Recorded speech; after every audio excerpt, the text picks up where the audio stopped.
Dinas Kesehatan Kota Palembang melarang dokter dan tenaga kesehatan untuk meresepkan obat-obatan dalam bentuk cair atau sirup. Larangan ini merupakan kewaspadaan di tengah melonjak kasusnya gagal ginjal akut yang menyerang anak-anak.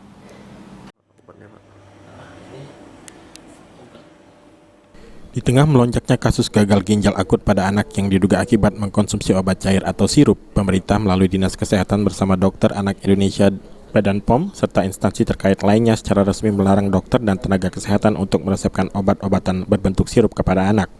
Kepala Dinas Kesehatan Kota Palembang, Venti Aprina, mengungkapkan larangan ini merupakan surat edaran resmi dari Kementerian Kesehatan. Selain itu, seluruh apotek di Kota Palembang juga dilarang menjual obat dalam bentuk sirup. Dihimbau para dokter dan pengelola apotek untuk mentaati larangan ini. Diharapkan tidak ada lagi anak di Kota Palembang yang terkena gagal ginjal akut pada anak.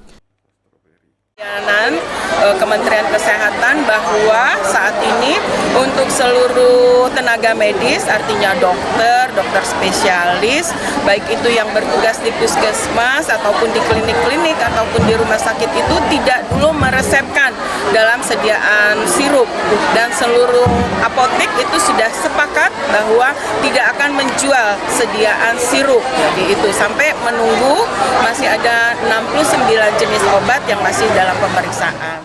Untuk di Kota Palembang, 4 orang anak mengalami gagal ginjal akut yang sempat dirawat di Rumah Sakit Muhammad Husin Palembang. 1 di antaranya dinyatakan meninggal dunia.